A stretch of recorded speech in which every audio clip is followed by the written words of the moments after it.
Do us a big favor, take a moment to subscribe to the United Nations of Horror right here on YouTube, and don't forget to hit the bell so you never miss an update. Your support means the world to us. Thanks so much, and now, let's get on with the show.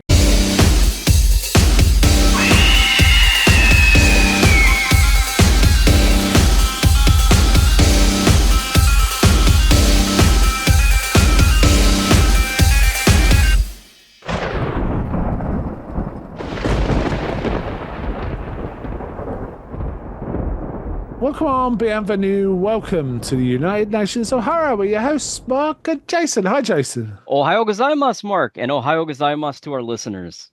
And Barav for me. Okay. So where's this one from?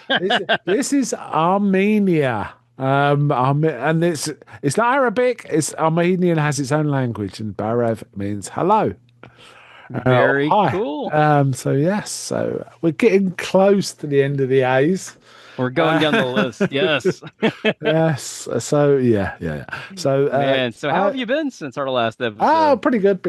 I've been on my holidays, my vacation, my holidays. Good on me holidays, as we say. Yeah. But the thing is, the whole of England and Britain and most of Europe is in a heat wave, and so everywhere's hot. Honestly, and we're not built for that, and our houses aren't designed for that. But just got to be outside a lot, which means you get sunburnt, but that's fine. Keep a hat on, wear sunglasses. It's all fine. That's just wild. Really pleasant, very pleasant, especially in the shade. In the shade, in particular, it's quite pleasant.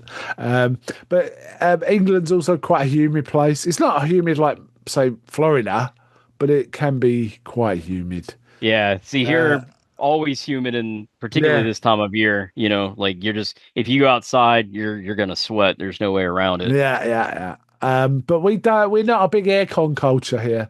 Most houses don't have it. It's super. If you want to go somewhere cool, you go to the supermarket or something, right? Or a department store and hang around. Yeah. But yeah. That's wild for us to think about, particularly, in the southern US, because you almost have to have air down here. It's just so hot, and like I said, so humid, and often people will, particularly older people, will pass away if they don't have air. There's actually programs to help to give older people air. So so it's man, to hear the UK is having such a heat wave is just wild. We're suffering from things we don't usually suffer, like fires, forest fires. We've got those all over. The one that I shouldn't laugh, but the one that did make me laugh was there was one near Manchester. Now Manchester's famously extremely rainy, right? It rains a lot in Manchester, but it wasn't in Manchester. It was in the hills by Manchester, but.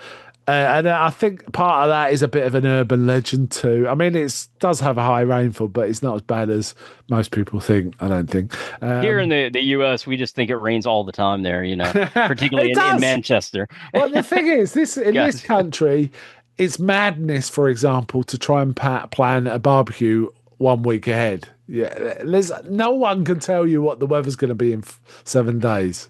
No one, right? But we've had 6-7 weeks of this sunshine, very little rain, and stuff like that. So, gosh, that's crazy. It's been which is unusual for this country. We're not like California, right? And it has been like California.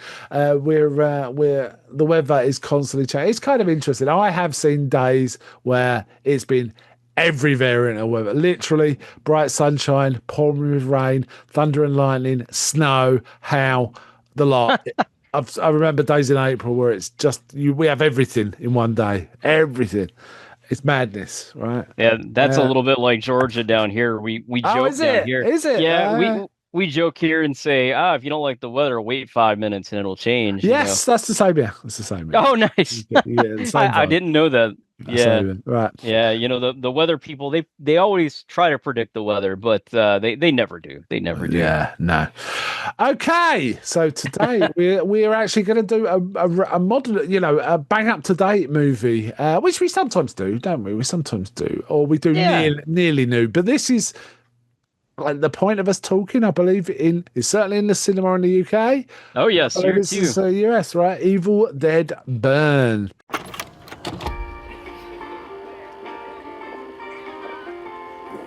right, you ready?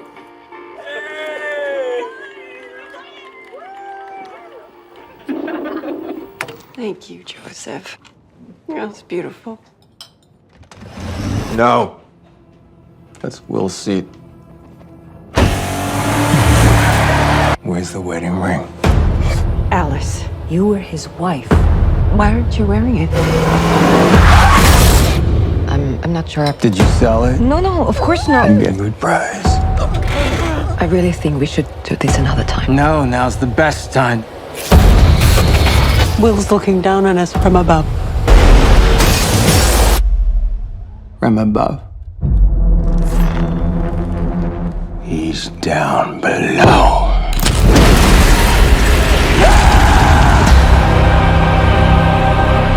William, my sweet boy. I would give anything for us to be together again. My grandfather believed the devil would return if anyone read from the Book of the Dead. Cool down.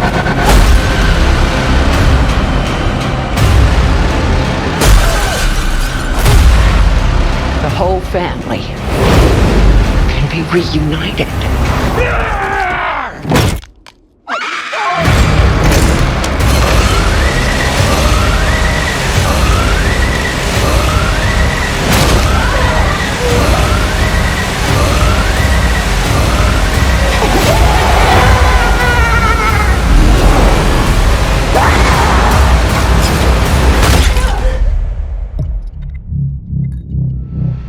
Cheers to your perfect family.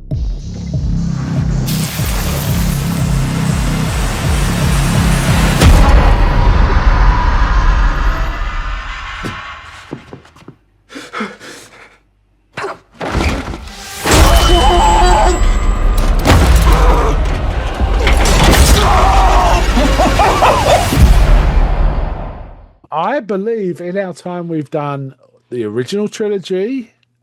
I believe we've done Yes. the remake. And We done have, Ash yeah. versus the Evil Dead, and we've done Evil Dead Rise. So we've done a lot. We've done a lot. Yeah, I think now we we're gonna- love our Evil Dead. We do. We do.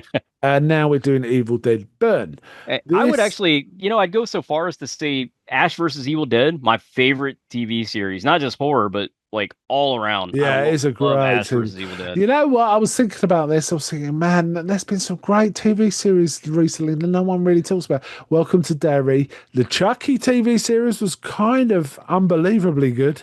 I was very surprised by how good that was. and Ash versus the Evil Dead, and what we do in the shadows. Oh, yes, these don't I get love really it. talked about much, but they are kind of brilliant, right?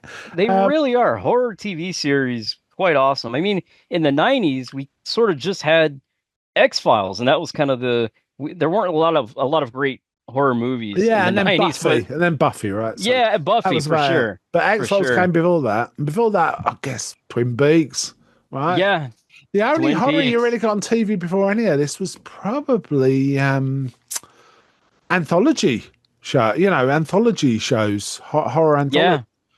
Tales of the Crypt, things like that. Definitely. Tales from the Dark Yes. Side. And maybe I'm trying to think. There's another one in there. Wasn't there like a long one in American soap opera where a vampire was the main character, Barnabas, I'm trying to think. which blows my mind. It actually blows my. I've never seen an episode, but it blows my mind that was the case, right? Yeah, it's like Barnabas about a Dark Shadows. detective? Dark Shadows. Dark Shadows is another Shadows. one from the 90s, and actually from the 60s as well. The Yeah, 90s had a that's the one. remake of Dark That's the one. Shadows. And of course, things like Kolchak as well. That was kind of cool, which was Yes. a precursor to the X-Files. Anyway, so we are talking about Evil Dead Burn. Directed and co-written by Sebastian. Now, I could be mispronouncing this. I'm not sure exactly how to pronounce his name. So Sebastian I'm not either. Vanicek. Sounds good to me.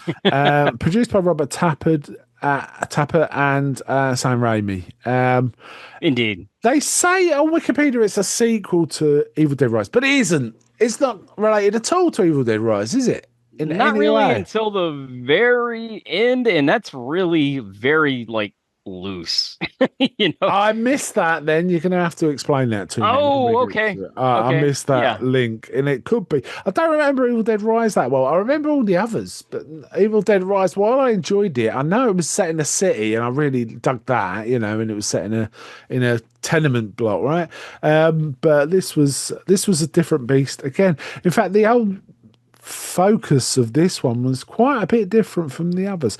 Let's just discuss our feelings at a very high level without spoilers. Shall I go first? Do you want to go first? You want to go first? Yeah, go for it. Go for it. Okay. I had trouble with this. I did end up enjoying it, but I have to say, for the first 40 minutes, it felt like a bereavement drama where I didn't like any of the characters. And it was like, and I was sitting there thinking, and I was literally thinking, you know what? If we weren't going to be talking about this, I might just walk out now. It was like that. It was that level of I wasn't really engaged. However, once the Deadites turn up, and this is the usual case, isn't it? Once the Deadites turn up, the fun begins. There's some things about the Deadites that made me think about the nature of Deadites in this that I hadn't thought about. There's some things in it.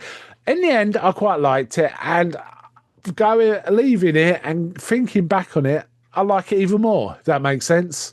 But I honestly, I was thinking, this is an hard watch, man, because I just wasn't digging the whole thing at all, and I didn't relate to any of the characters in any way. I didn't find them likable, but it grew on me.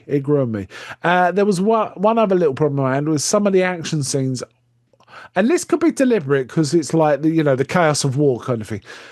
I didn't understand what was going on because it was dusty and everything was moving so fast. I couldn't see who was in the fights and and things like that. However, by the end of the fights, you kind of worked out, it's that guy, right? Okay, yeah, and all that. So I had a little problem with that as well. But overall, quite enjoyed it. It delivered, and it was gory as hell. I've heard it described as it made me laugh. Someone on Facebook said, "This is the goriest Evil Dead film." And I thought, have you not seen the Evil Dead remake? Right? There's literally a room full of blood, or the whole ground is covered in blood and soaking out through the soil. Right? There's no way anything's bloodier than that. I feel like a lot of people have not seen the Evil Dead remake, which is actually a real shame. It's a really good film. Jan, I can't remember the actress. Jan something. Levy. No, that's the woman in Frasier, isn't it? Her name's Levy, though. I'm sure it's Levy, but I can't remember. I'll look it up while we're talking. It was from 2013, wasn't it? Which Jane Levy. She was terrific. I wouldn't have remembered. But she was great. Yeah, outstanding. I was actually really surprised by the remake because normally, we get remakes and I don't like them too much. But anyway, I don't mean to derail your commentary, Mark. But that's all right. But yeah, love the Evil Dead remake, man. Awesome. Yeah, well, there's some remakes that are absolutely so much better than the originals, and some are equivalent, and some are lesser. Most are lesser, but there are some outstanding ones too. What did you think of the film? I'm right with you, actually. I think it's okay. I think maybe I question. I liked Evil Dead Rise so much. And I think you did as well when we reviewed it. Like it. Yeah. I almost question if maybe just I enjoyed that so much. Maybe I went in expecting something just as good. I don't dislike the film. I don't think it's up to the level of Evil Dead Rise, and especially since they're kind of trying to link it at the end. It's like, well, it's just not as good. But it's. The gore definitely delivers. If you're a gore hound, you'll really like it. And I am admittedly a bit of a gore hound for sure. So I was like, yeah, there's definitely gore in this. And if you like Evil Dead stuff, you'll like this. But I do agree with you also that the characters just are not that likable. Although I think the kind of the final girl, Alice, she kind of grows on exactly. As the film yes, goes. Exactly. And there's also, I think it's the brother of the guy that we'll get in more to the plot, but the guy who gets killed at the beginning early on, her husband, I think he was likable as well, but the other characters, I was like, "Ooh, these people are really like, they're just like you say, not likable." And I think a lot of that is done kind of intentionally. It's like this is a very kind of dysfunctional family. Yeah, Um, I have to say the mother did actually kind of grow on me a bit as it went on, but it took a yeah, while for yeah, me to like anyone. I did like the final girl, and I did actually come to like the mother, and I kind of think the father was doing some interesting stuff too. But well, I found this way the thing about Evil Dead Rise was I didn't find it particularly scary, but it was really fun. It was a fun film. This is not so much fun. It was fun. There was some fun bits, right? But this was more grim. yeah. That's a good way to describe it. Yeah. So yeah, and Evil Dead Rise was took a nice swerve, being completely different from not being sat around a cabin in the woods kind of thing. And this is different too. So they're swinging for the fences in terms of just trying something different. But I think there was some issues with the characterizer, not non-likable people, and there was a little incoherency in the action scenes for me. Yeah, However, I did would enjoy agree. them. There was some really cool stuff. Some stuff that there was a lot of ooh. Definitely, There was lots definitely. of bodily damage involving everyday objects that made you go ooh. Yeah, Eli Roth does the same sort of thing in some of his films, and you go ooh. Ooh. exactly. You just have that reaction, like, "Oh my god!" And I mean, the audience I was with, they felt that too. There was a lot of "oh," Yeah, It's, the thing it's is, that sort of thing makes me laugh. So I'm the weirdo in the cinema laughing. But luckily it was mostly empty, so it didn't really matter this time. But I have been in, I mean, for example, at the end of The Substance, I laughed for the last 15 minutes solid, really hard, not just giggling, Nice. I was laughing hard in the middle of quite a busy cinema throughout the last 15 minutes of The Substance. And I knew I was getting side-eyed. Right, I just knew it, but I couldn't help myself because I just found it so funny. And this was kind of the same. There was things were so grim that I just laughed and laughed. But yes, I mean, sometimes you do laugh when sort of that really, that kind of stuff is going on. yeah, yeah, I mean, I kind of harken it back to the Three Stooges, right? And like in a weird way, yes, violence is kind of funny in a way, Yeah, which So- Sam Raimi's all about the Three Stooges, isn't it? In all his oh, films. big time. This isn't big his time. film, but there is some DNA built in the nature of the Deadites, right? Absolutely. And how people deal with the Deadites. So there is a bit of that. I do think Lee Cronin, who made Evil Dead Rise, is just a better director. I agree. Based on this one Yeah. film, that I have to say, I haven't seen the other film with this director, which is called Yeah. Infested. I haven't seen. I haven't either. But Lee Cronin, I actually do want to get to Lee Cronin's The Mummy soon. So because Me too. Yeah. because it's him. Really. Anyway, let's right. So spoilers from this point on. We've had a few minor spoilers, but it doesn't really matter too much. But It doesn't, From this yeah. point on, spoilers. Spoilers, yes. If you don't want to have it spoiled, definitely pause or watch the film and come back for sure. Yes. I would say, if you have a chance to see it in the theaters, definitely do it. I mean, I didn't get to see Evil Dead Rise in the theater, and I really regretted that, especially watching it at home. As good as it was at home, I kept thinking to myself, and I wish I had seen this on the big screen. And this is worth seeing on a big screen, I believe. Yeah, I would agree with that. There are some bits that are dark, so on a big screen that's better, isn't it? Absolutely. Yeah, I would agree with that. However, I think you'll enjoy it on TV too. I think so. It's still Yeah. enjoyable. So the film actually opens in a weird way, doesn't it? A guy drops a pen and he's reading through the notes, like the Necronomicon and notes about the Necronomicon, and he drops his pen, but it goes kind of halfway under almost under the wall, in the gap between the wall and the floor, and he pulls a board away and he finds this package, which is the book, I assume, or it could be. Well, one of the things about this film is the Kandarian dagger is quite significant, so I'm not quite sure what he found. It doesn't really matter. He found something, and it turns out it's this guy who's the brother of a character who dies, right? Indeed. Or hold on, or is it? Or is it? I'm not quite sure. I Oh assumed it no, was. actually, the beginning. I just remembered the beginning had, and only because the Wikipedia reminded me. I totally forgot about this. There's some fishermen out on the lake, isn't there? Oh, And you're right. Yeah. there's deadites in the water and stuff. Basically, the water starts boiling. One gets pulled in, the water starts boiling and burns up this guy. It's really horrible. Yeah, I think maybe the water is kind of a callback to that scene in Evil Dead Rise a little bit, that Rise, yeah, opening kind of rise. beat scene, Yes, which was really well done, really effective. But yes, this is like kind of a darker, rainy sort of area where they're fishing. yeah. Um, And and one gets pulled in, but his friend's trying to rescue him. But and I can't remember the order of this. There is also a point where one's on the dock, sort of panicking, and all these fishing lines come flying out of the water and hook it and tie him up, like yeah, go around his head and body, and there's hooks in his eyelids, pulling him it's out. brutal. It reminded me a bit of that bit in Hellraiser where Uncle Frank is kind of attached to chains before he gets pulled to pieces. Oh yeah, I It's can see really that. brutal. Yeah, there's no messing about. This is a hard 18. This film. Oh, big time. Absolutely. Oh man, these fishermen. One gets basically boiled in the water, manages to crawl out, but it's covered in burns. But there's this woman there who.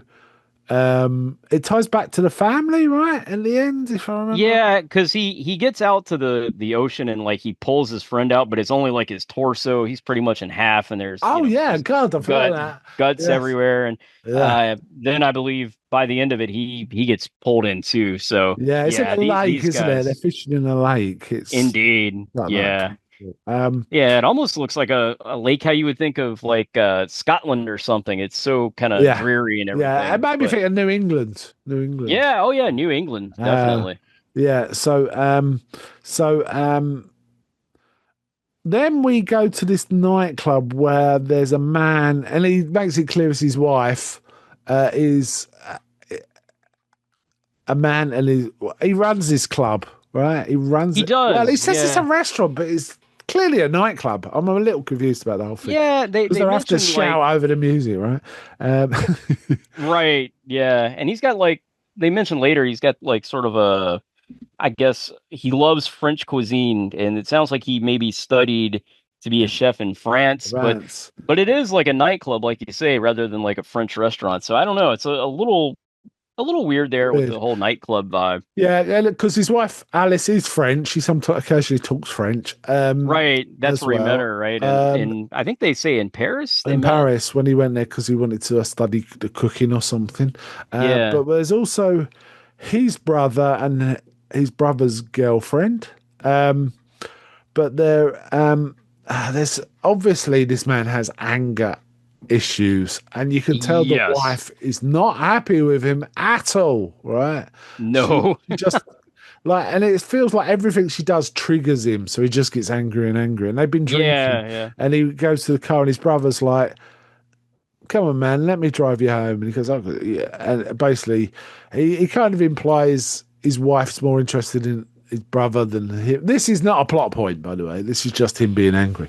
And then he drives off right into the night, really going for it as well on quite a powerful car on roads.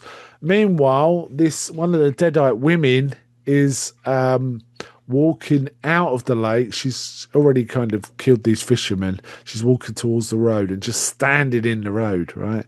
Indeed, yeah. I think he starts trying to change the radio or something as he's driving. He's not paying attention to the screen, to what's in ahead of him. And he looks up and the woman's there and he crashes into her. However, she's a Deadite, right? Indeed. Brutal crash. Yeah, it's a brutal car wreck, and it starts to catch fire. And then Yeah, it seems like the woman is, as you say, she's a deadite. yeah, she's named in Wikipedia as Jessica. We don't have it. We're not privy to that at this point. Watching the film, No. right? She's called Jessica, and she starts to recite part of the Necronomicon as he's burning in the car. Yeah, and it's almost implied that like at least I thought maybe that like the Deadite almost like sort of cast like a spell almost to make the car burn. Maybe I'm wrong there. Yeah, But there's a bit of supernatural around the car burn. yeah, But basically, yeah, Will's caught in a burning car, right? So indeed. he's getting burnt to death. Terrible wig. Yeah. I mean, it's brutal, really brutal. Right. But effective. Right. So that then is a crash cut to the pre-funeral, right? So there's Alice is the French wife. She's talking on the phone to her mother in French about, I really don't want to see his parents. His parents never liked me and stuff like that. Also in the car is his brother Joseph and his girl and Joseph's girlfriend Thea, who so they're kind of friends. They're looking after Alice, but they're not. She doesn't really want to go. She's not dressed for a funeral. She's dressed like for a day out. She's wearing like a fluffy coat and trainers and stuff like that. Really weird to me that anyone would show up to a funeral like wearing we're not that. we don't quite get her, but it gets clearer in the film. Her husband was abusive and actually harmed her. Definitely not a nice guy to say the least. In anger. So that's kind of, she doesn't really want to be associated with this film, and things precipitate as it goes on. But we'll get to that. Anyway, when she turns up and gets to the family home, the mother first she does look at her. She says, "Well, we got a similar feet. I can lend you some shoes." And also a dog comes up, and Alice is really pleased. Oh, Max, you've got so big. But then there's a man. We see just a man who just glaring at her, just whistles to call the dog. And we find out that's Will's father, right? Indeed. Who doesn't even want to talk to her, clearly doesn't even want to talk to her. And there's a little dialogue a bit later where Jessica goes, "No, my mum was always on your side. She was always being supportive. But my dad really hates you." Right. Like, man. Yes. Yeah, and he clearly does. It's very obvious, yeah. There's also a grandmother who reminded me somewhat of, I've forgotten her name. I'm trying to find the actress that played the grandmother. I can't even remember the grandmother's name, so I don't know from the cast list who that is. She reminded me of Lin Shaye. She wasn't Lin Shaye, but she reminded me a bit of Lin Shaye, the actress Lin Shaye. Especially when she was in, what was it, Kingpin, as the horrible landlady. Yeah, she was just that is kind of similar. She looked a bit like her, right? But she's a bit senile. Maybe Alzheimer's or something. Yeah, she's got mobility issues. Like she has to go up the stairs on a, one of those stair lift things, things like that, right? So the grandmother is Polly. Maud Davey is the actress, so it isn't Lin Shaye. So there's that going on. There's also some sort of building going on. And I was a little confused. Was the ceremony at their house or was it at a crematorium? I wasn't sure. Because it looked like a crematorium, but... Yeah, I think a funeral home. It was, because they they took the coffin to the cremation oven, didn't they? After the service. But I was just thinking, my God, who would book a funeral with all the Building construction works. going on, and of course I like how they say the ladies like they'll stop during the service or whatever, and they don't, and then they don't, like the service is going on and you hear just hammering like. And that's the sort of thing, because I don't really know any of the characters, I don't particularly like them, and then they have this kind of silly bit about they can't really conduct the service because of the noise, and it was like this film's getting to be hard work, man. Yeah, that's how I was feeling at that point. But I was too. Yeah, it's really it's kind of depressing, to be honest. Yeah. So the mother stands up and says some words, and I think they're of the nature, my sweet son, and we would have liked to have been grandma and grandpa someday, and this sort of thing. Talks about how he loved cuisine and stuff like that. Then they invite Alice to say a few words, and she said, "I haven't prepared anything." Yeah, and of course that makes and she's just looking a bit she's not crying, she's not grieving, she doesn't appear to be grieving. And I kind of Right. agree. Again, I didn't Can't really understand blame what her. was going. No, you realise why, but it all Yeah. led to what is going on in this film. You know, um, um, so Yeah, she doesn't appear that likable, and I mean, but the family definitely also is not very likable, which well, is yes. problematic in a horror film because Who'd you root for? Right? yeah, exactly. It's like, well, am I supposed to root for the Deadites? Yeah, it did. I was wondering that. They then have like basically the shoes she lent have also made her ankles bleed. They've rubbed, so that's making her uncomfortable. But she can't say Right. anything because they're in the middle of like this funeral process, grief and stuff. Um, we do see a fella sort of wheel out the coffin, and again, even that is, I guess, played for laughs because he's having trouble moving it in front of everyone. He just comes in and starts moving it, and like it's almost like, oh, that's going to fall off. Yeah, yeah. It's You like feel that? It's like, the funeral home doesn't really know what they're doing. yes. But then he takes it off. He puts headphones on and he's like fires up the oven and he's about to push the coffin in. There's a knock at the door and it's the father, right? He says, Yeah.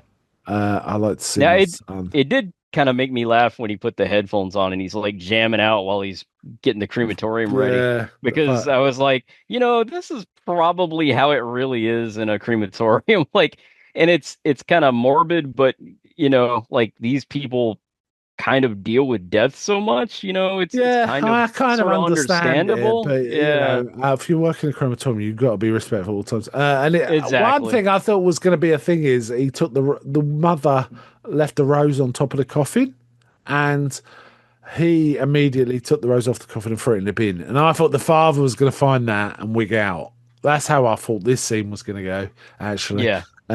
Anyway, then there's a knock at the door, so he takes the headphones off.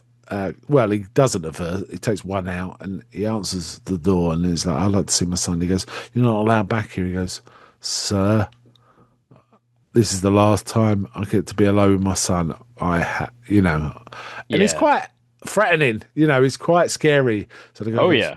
yeah, you can have 5 minutes, but don't tell anyone.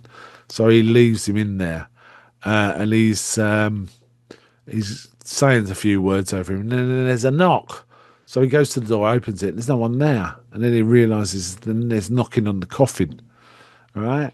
Yeah. Freaky, man, freaky. Yeah. So we don't really we don't really say anything other than you get the impression when he gets the coffin open, Will appears.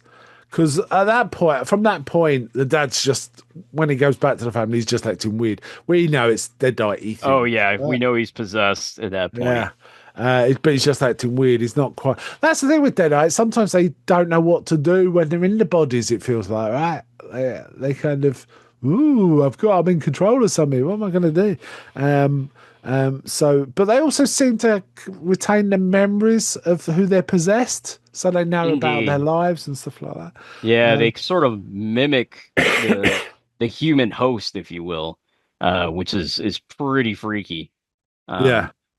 But yeah, I like some of the imagery here when Edgar, like, I think Edgar's the dad, right? Edgar's the dad. I believe so. Yeah. Yeah. Now, doesn't he like see his son like burning or something? He touches him. His son, the hand touches him and burns his wrist. That's right? And it. he falls back, which is the point, I guess, of the possession starting. But he then leaves. But then the cremator comes in and the wheel, the Deadite wheel, burns him up. Right. The guy working in the crematorium. So yes, which this scene is really cool. Freaky, really freaky, but really cool. Well done here, I have to say. Yeah. This film definitely had moments that were really good. Absolutely. While we had problems with it structurally and various other problems, there were some really good moments in it. Yeah, there's stuff that will stick in your head for sure. Yeah. So then they go back to their house, which is a really nice lake house. And there's Edgar's just being weird. and you know his eyes are looking weird and bloodshot, and he's pulling weird faces. Yeah. And I think Alice thinks it's because she doesn't like him, simply that, right?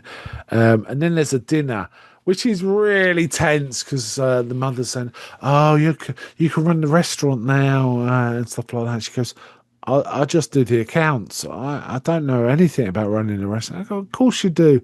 And she said, no, I might go back to nothing set, she says. And the mother kind of keeps pressing, goes, I might go back to Paris. And she's like, oh, well, it sounds like something's set then. You know, it's all that. It's very aggressive.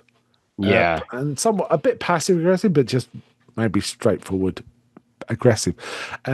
Yeah, you feel really bad for her at that point. Yeah. And now comes the bit where I nearly checked out, right? Edgar kind of gets weirder and weirder.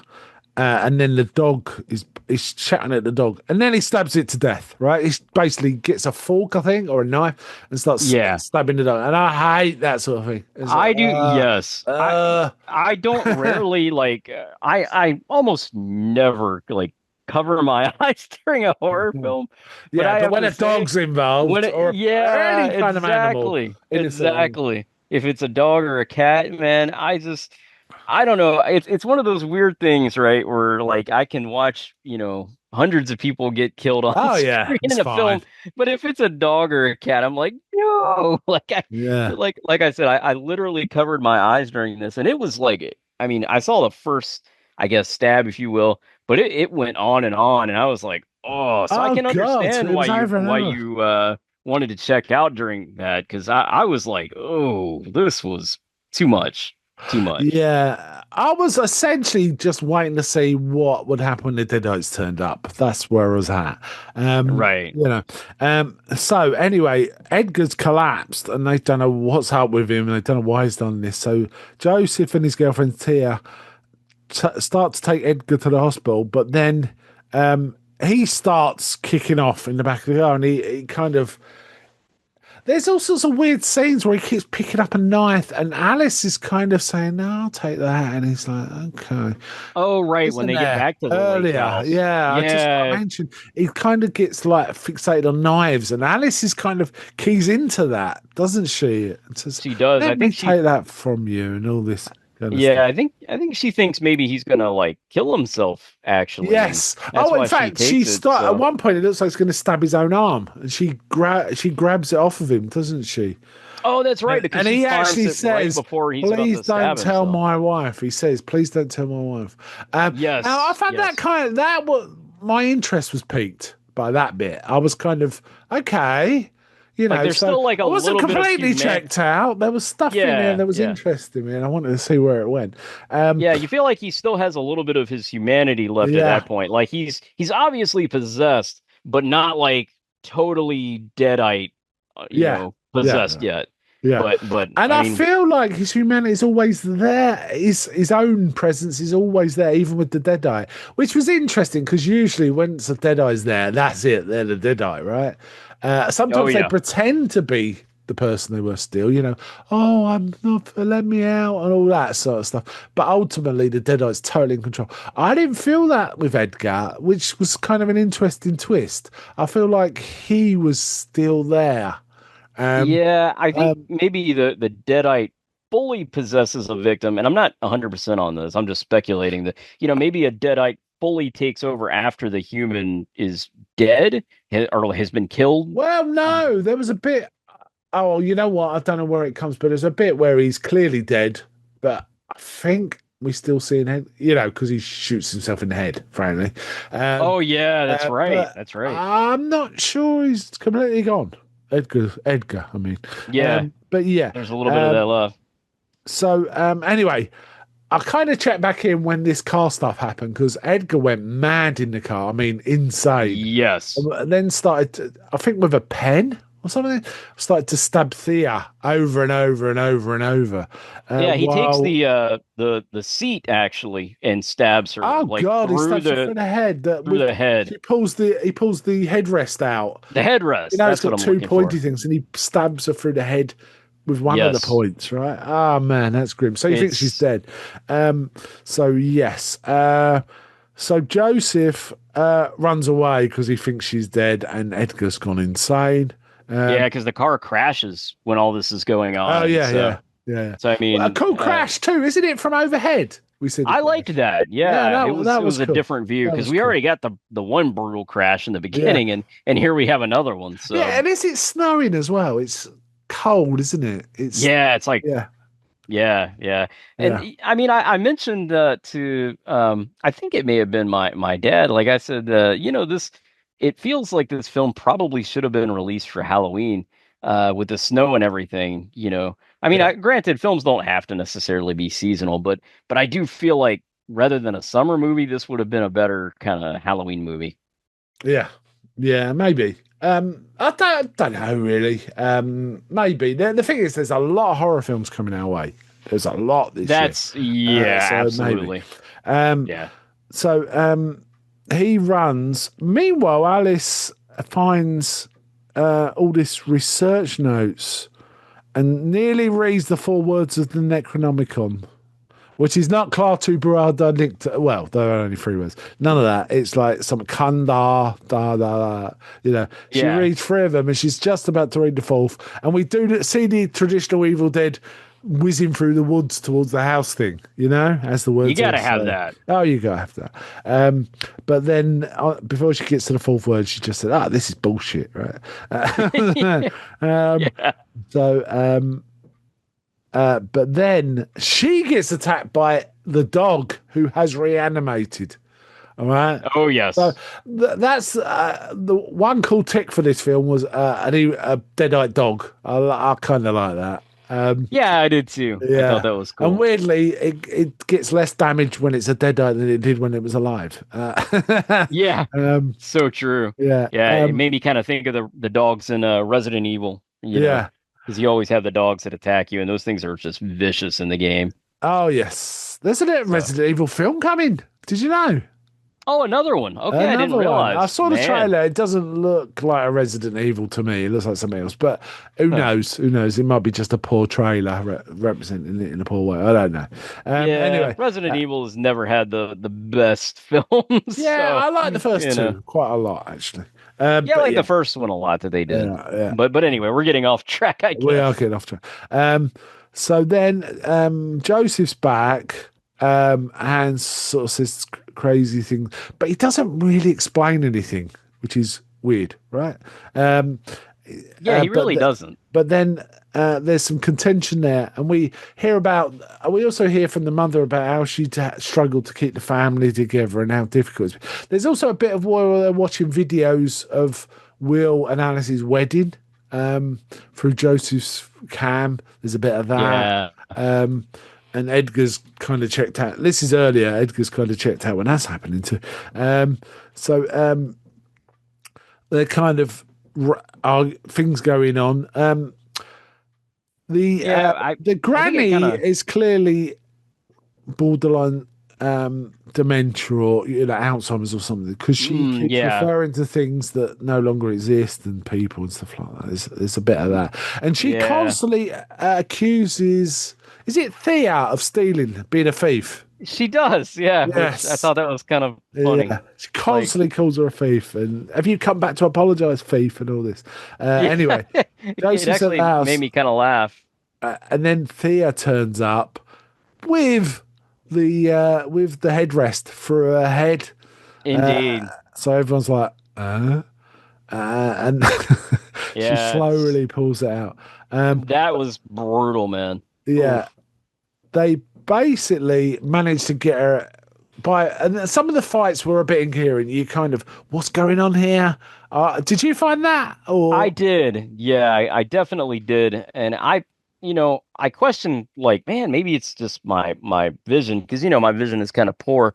But I agree. Like, there's a lot of incoherency, kind of like dust flying everywhere, and oftentimes stuff is obviously happening off screen, or sometimes the camera will go like overhead and the actors will like sort of that's right, almost off screen. Like it's kind of weird.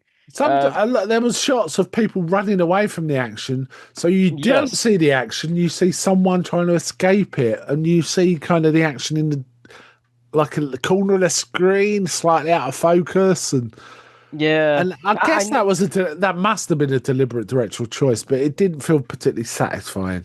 yeah, I agree. I know this director only has like one other film, Infested, which yes. Infested, which I've not seen, No. and I don't know, maybe that just goes to him being kind of new. I don't know, but I don't feel like it was the best choice for some of these Yeah, or you could shots. argue I wanted to give the perspective of one of the confused people, which we That's did true. get, but it's Yeah, not that's satisfying true. to watch as an audience member, really. I Or I didn't agree. find it so. But someone else might have a Yeah, different attitude. Um, that's true. but they Yeah. managed to get her in the basement, and they're about to try and leave when suddenly Edgar turns up and Max. And I can't remember the sequence, but there was one point where Edgar's got a gun, and they think he's going to shoot someone, Right. but then Yeah, he because just they even mentioned at the beginning, like, oh, he has a gun, he wants to be a tough guy or something like that. yeah, and I thought they were talking about Will, to be honest. I actually did too. Yeah, Okay, so I wasn't um, alone there. yeah, and Edgar then proceeds to shoot himself through the head 3 times, I think. Brutal. Once in the and so you think he's dead, but he gets up again, right, with holes in his head, Oh, of course. which slowly disappear. If I remember right, I didn't notice them after that. It was a bit weird. And also we got Max the dog too, who's also there. So they kind of left it. They're barricaded into the house. Yeah, things really start picking up And then here, I feel people like. just disappear into different parts of the house. So you're left with, where is everyone at this point? Because there's a point where the deadite Thea, is locked in like under the stairs, and the granny goes past and she says, "Let me out." And the granny's like, "Thief, have you come back to apologise?" She said, "Yes, I've come back to apologise." And they mark the deadite in these films and in other films by having a different eye colour, like a brown, sort of light brown, sort of iris. So it's a bit distinct, so you kind of know that the deadite's that way as well.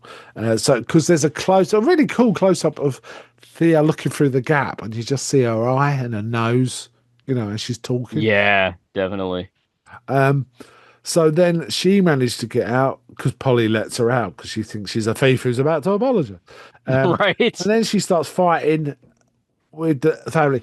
But I think at this point you find out they're going on about they're there. The Deadites got a mission this time, right? They want the Kandarian dagger that can kill them. They want that Indeed. dagger, so because there's points about nothing could stop us, and all this kind of thing. Yeah, and we kind of know from earlier in the film from the younger brother, like he's kind of interested in his grandfather's work, right? Yeah, and he's writing a book. There's some jokes earlier on, isn't there? Like, Oh yes, that's right. Will gives his younger brother a pen and said, "Maybe you can finish your book." And the girlfriend's like, "This is the fifth one, isn't it? Fifth book." Yeah, he's giving him a hard time. Yeah. But Will is he's clearly kind a of controlling character. That's the thing. He's trying to control his wife, control his brother, and neither of them particularly Definitely. want that. Yeah, he's just kind of a jackass all around, to be honest. Yeah. Very unlikable. Which leads to the whole thing about this film is the Deadites are specifically targeting this family because they know the family have both the Necronomicon and the Kandarian dagger, and they want the dagger. Right. Which is how why they're rising out of that lake and why they made Will. They've been waiting. I think the girl says when Will crashes, "We've been waiting for you," or something like that. Yeah. That they mentioned that the grandfather, he's the one who's on all these tapes. He's been traveling the world, trying to figure out how to stop these deadites. And, of course, he's made the recordings that I guess we've been hearing throughout. I don't know if it's all the films, but through, a lot of them for sure. Yeah. So, yeah, cool stuff. I just got to mention there's one gross out scene after Polly lets Thea out before it all kicks off, where Polly, she's just standing and Thea's talking to her, and Thea just reaches into her mouth and pulls out her front dentures, Oh my and God, then yeah. puts them in her mouth to lick them. Ugh. And then puts them back in Polly's mouth, which then makes her infected as a deadite. Yeah. So there's a suggestion bodily fluids is the way to deadites. So, yeah, which is a bit different from, it's usually the book, isn't it? The book does it. Yeah. But in this, it was a suggestion it's some sort of, I don't know, saliva or something. Because Polly then starts to turn into a deadite, right? Indeed. And there's yeah. some really, I have to say, there's some great shots where she's standing up above everyone. I think on a table or something. The grandma. I think it's on the bed. Yeah. isn't Oh, it? on the bed, right? Yeah. Yeah, Oh because she's man, got that blanket like covering her whole body for a That's little right. bit. Yeah. Yeah. I thought that was cool. Oh, Yeah, that I was did cool. too. Um, Really. So kinda at this freaky. point, I was invested in the film. I was in. But Oh, yeah, well before this, I think it started with the car stuff, and then from there, I was good. I was fine. Yeah. I'm kind of the same. Once the Deadites show up and it all kicks off, it's like, okay, this is an Evil Dead film. This is kind of what we came for, right?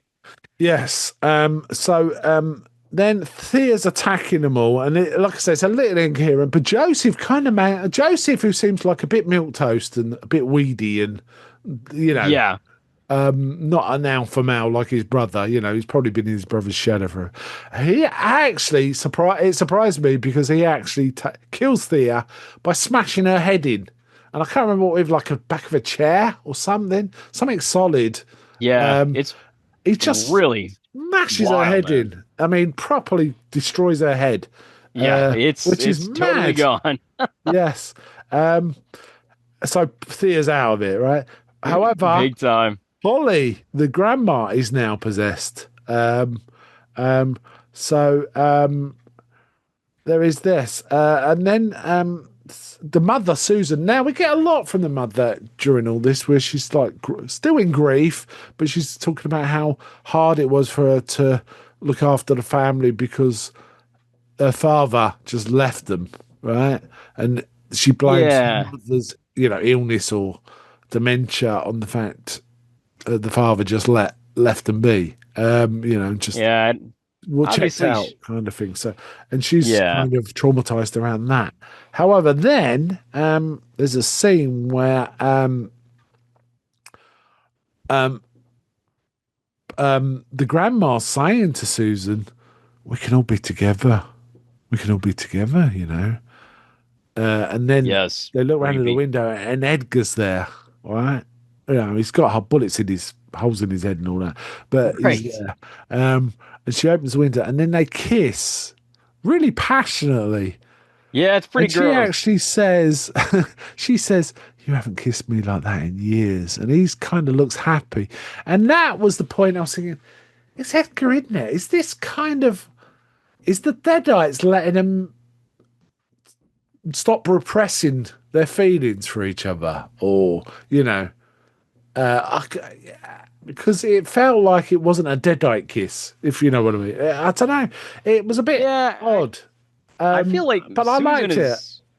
I think maybe Susan is sort of like half possessed at that point. Well, I think I'm she's not just really sure. deeply traumatized. I think after the kid, we saw how saliva, transfer of saliva changed Polly, and now when That's true. and he's covered in blood. She gets blood all over herself while she's over her face while she's kissing him. But she's Which is why it's so freaky. The kiss means something deeply to her, right? Maybe it's just connecting back with her husband. I don't know. It's but kind of then- strange for and sure. the granny's promising we can all be together now, Right. including Will. So there's a touch of the monkey's paw or turning the screw about this. Of because she does say earlier, "I just want my son back. I just don't care what it costs. I want to be with my son to be with us." Right. So there's like, be careful what you wish for, kind of thing. Indeed. So then Yeah. she starts to turn into a deadite. Which is that just leaves Alice then, right? Indeed, it does. Yeah. Definitely freaky. No, for sure. Joseph is still not a deadite. But Edgar does promise Susan, "I won't touch Joseph He'll be fine. But the thing is, we need to find the dagger, and so Susan starts to give it. We need the dagger. Give us the dagger. All they want's the dagger. Give us the give him the dagger. Like she's not one of them, right? To Joseph, Right. But then when Edgar gets in, he starts to fight and attack Joseph, which is going against what he said to Susan, right? So, Yeah. Yeah. we Probably then- brutal stuff here. yeah, while all this is going on, we do see Alice trying to escape. This is the bit where it's incoherent. We don't quite know what's going on because we're seeing Alice trying to scuttle away, keep away from all the fighting going on. But she also then starts getting flashbacks of her husband being kind of abusive. And we do actually see a shot of her torso with a big scar on it. And there is some discussion. She goes, "Do you know what he did to me?" And she realises Susan knows she's been hurt Right. by her husband, knows that Alice was hurt by Will, and she doesn't care because she just wanted grandchildren. And didn't say anything. So that's created that kind of job. But it's kind of throwaway because we're dealing with Deadites now, right? So He was obviously an abusive husband, both verbally and physically, as we now see. Yeah. So just an all-around douchebag of a human being.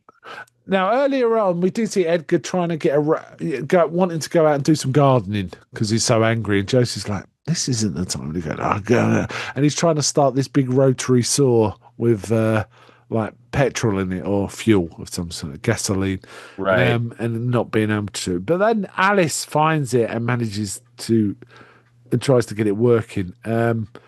But as she's kind of trying to take the fight back to them, Polly grabs her and pushes a pen in her eye? Is it a pen? It's a pen. I think it is. Yeah. I think it's pushes it smashes into her, her eardrum. Right in. Yeah, it's really cringeworthy. I'll say that. There's a few moments where they're using sort of everyday household goods items to damage each other.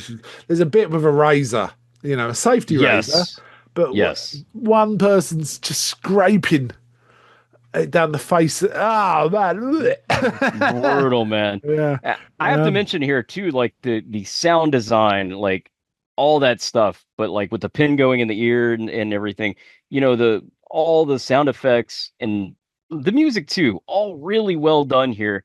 And I do think, that's sort of where the theatrical experience, it's another area it really shines. Yeah, it's really good with just those booming speakers, good stuff. Essentially, as the pen's going in here, we're kind of hearing like a noise, and then there's a pop, isn't there? Like, oh yeah, the eardrums the eardrum just popped. Yeah, exactly. Really, oh man, it just that I think sound design in horror is we don't talk about it enough how important it is, but man, they really nailed it here. Yeah, but then Alice kind of fights back and manages to tie Polly, the grandma, to her stair lift, right? Yeah, it actually kind of made me laugh that she put her on the stair lift and then like sends her back up the stairs. And, I probably shouldn't have chuckled at that, but I did. I was like, oh, it's kind of silly. Yeah. Now, weirdly, because Susan reacted against Edgar attacking Joseph, I think Alice thinks Susan's kind of on her side for some of this, but they managed to get away, tie up Polly, and hide in a bathroom while basically Joseph dies. Edgar kills Joseph, right? Right. Which is, that's full Deadite. There's no doubt about that. Oh, absolutely. Yeah. I think she, like you say, she doesn't realize the mother is like already possessed, but as an audience, we know. Yeah, but then there is a scene in the bathroom where Alice kind of says, "He abused me," and then she realizes the mother knows that kind of happens. But Susan says, just says she hates it. "I hate you. I hate what you did to my son," and all this. Then goes completely deadite. But Alice climbs up to the attic, doesn't he, through a skylight, a hole. and there she finds a whole set of daggers. Right, she doesn't know which one's the Kandarian dagger. So then we see Joseph, who's come back as a deadite, sort of climbing through it up to her, and she thinks, what is the Kandarian dagger? It looks like a ceremonial dagger. She stabs him, no effect. Yeah. So she starts trying different daggers on him, which is kind of chucklesome, right? Oh, definitely. And she finds this little wooden, it's almost like a short knife for opening boxes. It's that kind of knife. Yeah, it looks very insignificant. Yeah, she stabs him with that, and he's done. But she then sees there's a little mess. There's a word on the hilt, and I can't remember what the word was, like Kanda or something. So I can't either. Yeah, but he clearly becomes unpossessed at being stabbed. It goes back to him rather than being right. So Alice. This is what they fear so much, which is kind of ironic, really, that it is just this small little dagger. But yeah, this is what the Deadites are after for sure. Yeah. So Alice then manages to get out of the attic by getting on the roof, but then the mother and father, Susan and Edgar, are pursuing her. But she accidentally, of course, it's a horror film. She accidentally drops the dagger off the side of the building. It's like, yeah. And she manages to get back in, get the rotary thing, and start fighting with again. And she manages to. Does she cut off Susan's head with the rotary saw? I can't remember now. She does quite a lot of damage to him with a rotary saw. I think she gets a both rotary saw. I think so. Yeah. So much is happening at this point. It's almost hard to remember. Yeah, but she then gets the dagger, finds the dagger again. Yeah, she did decapitate Susan. And the house, I think she starts a fire. Because don't we see earlier Edgar like sprinkling petrol over or gasoline over photos and things? Yeah, we do. Yeah. And she just lights, it lights. The house is on fire. Yeah, so she's got a dagger, but she's killed everyone. It appears, right? Indeed, and they kind of make reference to her smoking, like Will did not like her smoking, so it's kind of justice, almost like justice that she takes the lighter and Yeah, I was trying to remember if there was a line here about either being pregnant or getting pregnant at this point. I can't remember. Well, I know at the beginning he says like he's something along the lines of he's irritated at her for smoking because they want to have a baby or something like that. Yeah, and she's outside talking to some of the staff. She goes, "Oh, you badmouthing me to the staff, are you?" And all this kind of stuff. Right, yeah. Anyway, she gets out of the house, but then Max the dog attacks her, so she takes out the dog. But then we get Will, who is like a husk of it's almost mummy-like, right? It's like a burnt-up corpse, walking corpse. Yeah. And he starts to chase her, but they go through the building site. So this is why I was confused. Is this building site their house or what's going on? Do you know what I mean? Yeah, it is a little incoherent here. I think, I'm not totally sure, but I think they're back at the crematorium. Okay. I no idea how I got there then. I can't remember that bit. But she starts, I think you're right. She falls into like one of the pits that are going to be full of concrete or something, right? Right. And he's kind of following her. There's a big fight there, but she manages to tip him into a pit with tar, and then she gets a jackhammer and starts basically shaking him to bits, right? But then stabs him with the dagger too. This kind of felt very Terminator 1 like to me, almost like when Arnold becomes just like kind of the skeletal Terminator, except it's kind of a burn up, and it's a bit silly. Exactly. I was gonna ask how you felt the kind of the design here of the burnt up Will. Yeah. So then paramedics turn up and sort of tend to her wounds and ask her what happened. And I can't remember. She does say a line, but I can't remember what it was now. I can't either. No. Which But I was in an accident or something like that. I don't know. No, oh, I she says my husband did it because they ask her Ah, yes, my what husband. like who Yeah, did this to you, and she said my my husband did it. husband. Yeah. Yeah, it took me a while to recall that there, but Yes. but yeah. Now I left immediately as soon as the credits came on because in the cinema I was in, they turned the lights on straight away, so I assumed there was nothing on. But I've just seen in Wikipedia there was both a mid-credit and a post-credit scene, which I missed, which is might Oh explain yeah, why I don't know how it ties to anything else.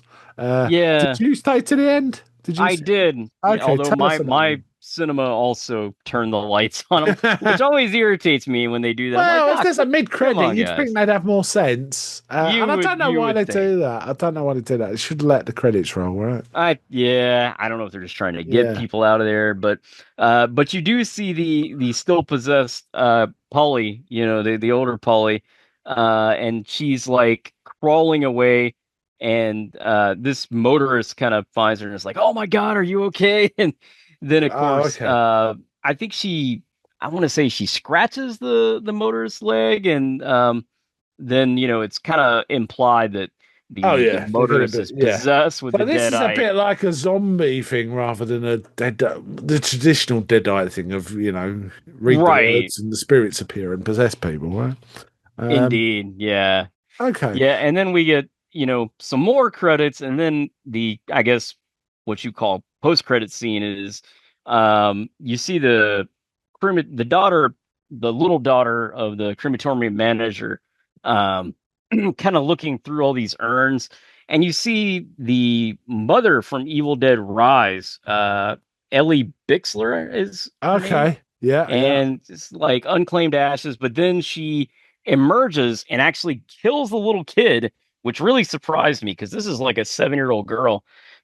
So I was like, oh my God, but and then she says something like mommy's back, in the deadite voice, and Okay, so I was like, that's how it's oh, connected. okay. That's why I thought So this can't be a sequel. It's nothing to do with the other one. But all right, that was so shoehorned in, wasn't that's it? it does rather feel, as you say, shoehorned in. And I'm not sure exactly how this is going to connect, but obviously they're planning another film here. So I'm interested to see what they do.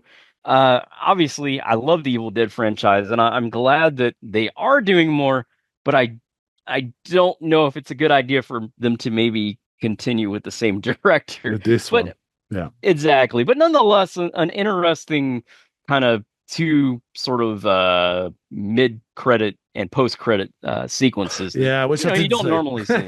Yeah, I'm sorry you didn't see that. I wish you Well, I had didn't because know. those I are didn't pretty know. cool. And Yeah, there's no once way the you could lights were have. up, I thought, oh, okay, I'm off. You were like, ah, it's over, I right? usually say if it's a Marvel, I know there's something in the Marvel films usually. Though I think the Speaking, last one I saw, they didn't have that, which is odd. But yes, yeah. Speaking of which, we're about to get a new Spider-Man film, we which I know are. that. I'm intending to try and cram as many as I can in before it comes out. I'm certainly going to watch Oh, the nice. three from the the three most recent ones with Tom Holland. I'm certainly going to watch those. I think I might as well. I'm Yeah. probably going to do it in reverse order because I know the Sam Raimi trilogy so well. I feel like I can miss that if I'm if I can't watch them all. But I don't think I've even seen the second Garfield, or I watched it and didn't like it. I can't remember. Though I like him, I just felt that there were some major mistakes in the first film. I got you. Cramming way Yeah. too much story in, set up story rather than actual story. It's funny you Marvel do mentioned that a the lot. They do. Yeah, it's funny you mentioned the Sam Raimi film because I just rewatched that one like yesterday. Yeah. Because it had literally been like I hadn't seen it since it came out in the theater, and I was thinking back, I was like, my God, I had just graduated high school when this film came out, Uh-huh, uh-huh. but it It still held up for rocks. me. Yeah, yeah. It still rocks. Yeah, So it Sam annoyed Raimi me rocks. when the Tom Holland one comes out and people said, "Oh, this is so much better than Sam Raimi." Have you seen Spider-Man 2 or even Spider? Yeah, All right, 3, I understand. There's I better things. understand that But too. what Three is 2 not great, but one is and two, probably the great. best of Spider-Man films, right? Um, It really is. I yeah, agree. yeah. So so I'm And intended it's to give out to. Anyway, yeah. we're not But talking about the film we should well, it kind of ties reasons, in right? much like our post credit sequence. It kind of ties in because it's Sam Raimi, right? Yeah, So yeah. that's our excuse. Much like the post credit scene with with Ellie Bixler. But again, cool. They're bringing her back. I hope that She was she's a good actress, wasn't she? Yes. oh my God, she was She was great in Evil phenomenal. Dead Rise. Yes, So yes, fine. I'm excited to see her back. Yeah. It also says here, and I didn't notice this. Bruce Campbell does appear, right, as a picture of the patriarch who we never see, Benjamin Price. That was in a him. photograph. He did do the Okay. voice, but I did do the not. photograph. I didn't recognize. I didn't. It didn't strike. No, it didn't strike me either. Wow, that's kind of cool. I had no idea. But Weirdly, I'm this glad. was also. This is a bit weird. This was filmed in New Zealand. I did read that, and I would have which is never known. odd. Which is odd. But maybe there's a lot of government help assistance for filming in New Zealand, so maybe there's something to do with that. Yeah, could be. I definitely felt, the director is obviously French. I definitely felt a lot of French influence in this. The lead actress, I think she's a Swedish actress, but nonetheless she does speak a lot of, or I'm sorry, she's a Swiss actress. But she speaks a lot of French Yes. in the film. Yeah, and she looks French. She does look French. She does. I would have think she's French, Yeah. Okay, I'll tell you what. That she was Swiss. Let's get to ranking, and maybe we could talk about where this sits in the Evil Dead listings for us, right? I think we kind of know, but let's talk about it. What shall I rate first? Do you want to rate first? How do you want to? Yeah, go for it, Mark. Go for it. I'll give this, and I think this is maybe a bit generous. I don't know. I give this a 6 out of 10. That's where it sits for me. It was better than middling. Let's put it that way. And there were some really nice shots, but I felt like I didn't really like the family until or even anyone until maybe halfway through. And I was a bit confused about some of the stuff. I mean, I was confused about the building site at the end because it was like, do they live next to the crematorium? What's going on? I don't understand. Anyway, I don't think they should have had a building site at the crematorium and then had a building site at the end because it's just confusing then. Right. I understand if it's just a random building site, but the fact they introduced the building site earlier and then climaxed at a building site was like, where are they? Kind of thing. Right. But that's not my reason for screwing that. It's just I felt like it was kind of weak at the bit. It improved as it went on, and it was kind of fun, but it wasn't a great film, or it was borderline good for me. That's where I put it. How about you? Yeah, I'm the same. You said you gave it 6 out of 10. So if we're doing out of 10, yeah, I'm right there with you.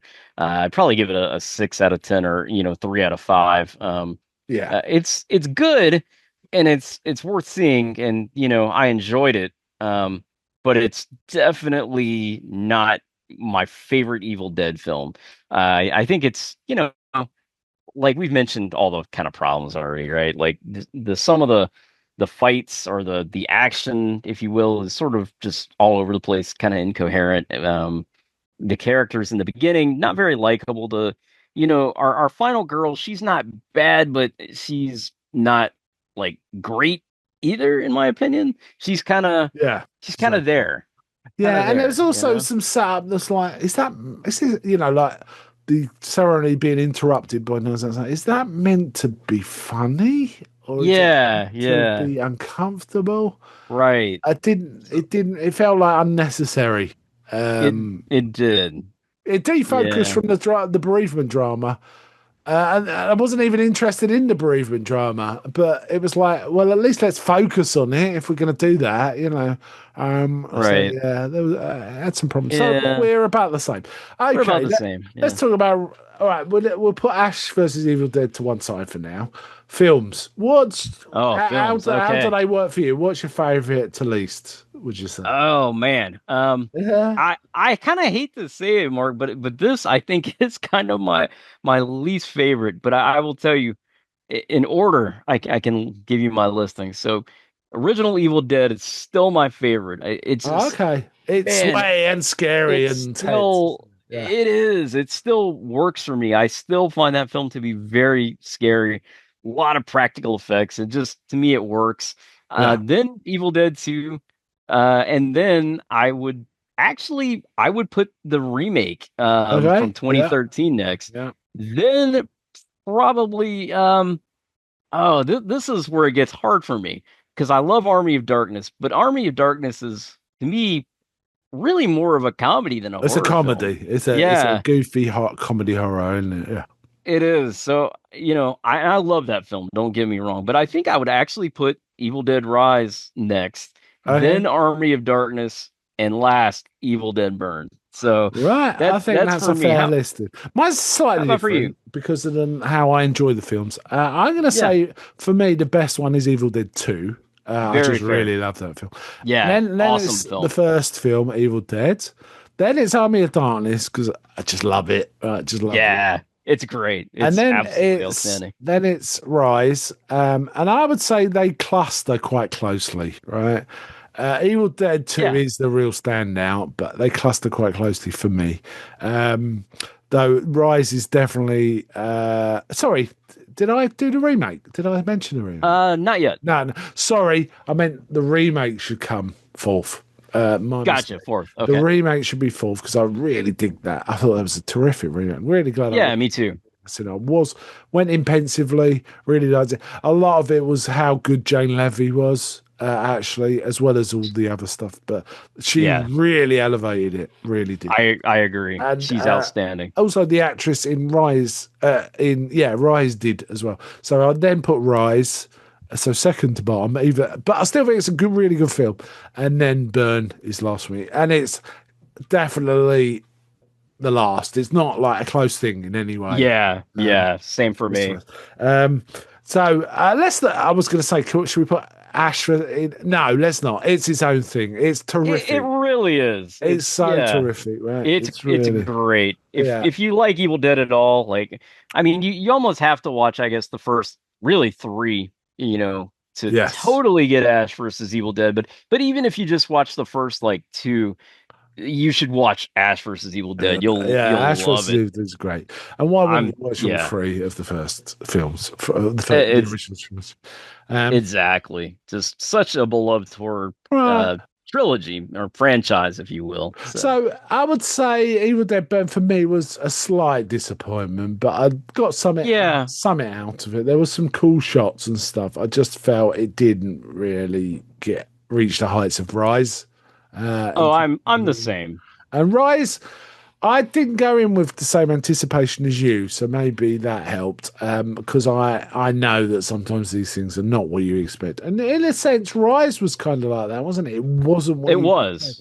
Though the trailers didn't mislead us in any way. That it was kind of clear it was going to be an office block. What my pensiveness was more like: is this going to work in a city? Yeah, I wondered that too. And it did. Because we're used to the kind of cabin in the woods. Yeah, isolation's a big thing with the Evil Dead, isn't it? And not being able to get away in the woods. Right. The actual trees are scary in the Evil Dead stuff and things like that. But yeah, it was okay. I think we're really on the same page for this one. It's a little bit of a disappointment.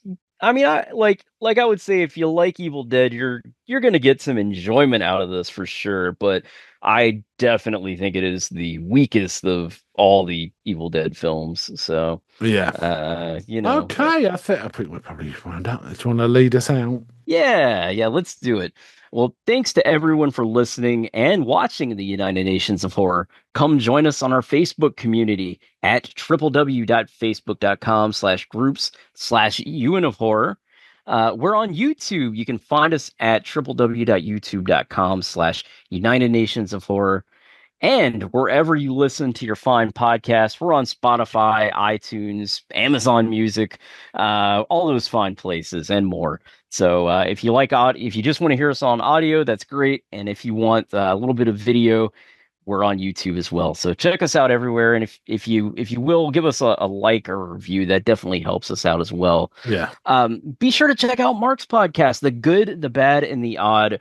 And that is over on youtube.com/@goodbadodd.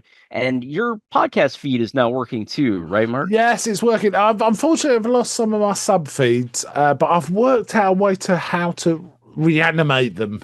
So I'm going to make them live again. They will be different. The Earl will be different, but I've got a way, I think, of... It's going to take a lot of work, but I think I can kind of rebuild. And what I'm talking about is the sub-feeds like the X-Files, and the Twin Peaks log, yes. things like that. I want to revivify some of those. Also, I'm going to be working on the YouTube quite hard to create playlists for our bigger seasons. So soon, I hope on the YouTube channel, I'll have a playlist for things like the Universal series, the Hammer series, the Kaiju series. So, nice. But it's going to take a bit of time, and I'm not going to just sit there for days trying to do it. So it's going to be, weeks of work, an hour at a time here and there, to rebuild. Not rebuild, mate. Create these playlists, and when I've finished, I will post on both my own Facebook page and in UNH. Here's the playlist for Universal. Here's the playlist for Hammer. So anyone who's interested can go back and listen to those in the order. They're all chronological. So the first ones are the earliest films and so on. So very cool. One thing I just want to know, because I've now basically got everything working again, I wanted to mark it as like the start of a new era. And I thought it was time to retire our old theme song, right? We've had this since episode 1. And we are talking 1,140 something episodes. Oh my god! Now, not all of them use the theme tune. I have used different theme tunes, but we've had the one constant theme tune running through. But I thought it was time to sort of semi-retire it. So we've actually got a new theme tune. And our first episode, which features that theme tune, has gone out today. We're recording today, so it'll be a few weeks when you get to this. It's a Peter Pan, Disney Peter Pan episode. New theme tune. Oh, cool. However, I can't bring myself to fully retire my old theme tune because it was so, it's been so distinctive on our feed. Right. So what I'm doing is I'm going to repurpose it, and it's going to be the theme tune to just our comfy chair episodes. Okay, nice. You will hear it now and again. I enjoy the comfy chair. If you want to hear the new theme tune, go find our Peter Pan episode, and you'll hear it at the begining. Very cool. Little trick. I compose all my own theme tunes because I'm terrified of copyright issues. I hear you there. Yeah. So I try my best. That's actually the reason we stopped, using other. I mean, we used to have a lot of openings here on UNH, like various things. So did I, and I copied my anthology, my first phase of my anthology, which is on its own 200 odd episodes. I used a mashup of, Tales of the Unexpected and Twilight and stuff. But each section was only a few seconds. I think it was fine, and YouTube haven't banned it. But I thought it was fine. Good. And again, that's got its own theme tune now. So that'll be always using its own new theme tune, which I'm quite proud of. It's quite an interesting, different one. But I'm a musician, so I can compose these things now and again. That's awesome. Try and always do them. Keep it simple. Yes. You're a Renaissance man for sure, Mark. I'm something. You have many talents, sir. Many good talents. I'm a master of none, but I try my best. Master of many things, I would say. But man, definitely be sure to check out Good, Bad, and Odd for sure. Yeah. Good stuff. And I should also mention, we'll put the Discord in the show notes. We do have a Discord, and I am trying to be more active in there. And I've got to get with you, Mark, after the show here, and we'll actually try to discuss, a real date for showing some horror films. And we definitely want to get that going for sure, like before Halloween, I think. So we'll have info on all that coming up. And we hope, hopefully everyone can join us, get your popcorn and your beverage of choice, and we'll watch some horror films, maybe some Evil Dead. Who knows? Yeah. You never know. We'll figure it out soon. So bye from me. And bye from me. And we'll see you right back here next time on the United Nations of Horror. The United Nations of Horror is a podcast about all things horror. From thrillers of yesteryear to today's modern horror, we are here to present fun and intelligent conversation about the genre films we love. Join us and please help spread the word about the United Nations of Horror podcast and videocast to horror fans across the globe. Find the podcast on all fine podcasting services. Join us on Facebook by simply going to facebook.com and entering in United Nations of Horror. You can also find us on YouTube by going to youtube.com and searching for United Nations of Horror podcast.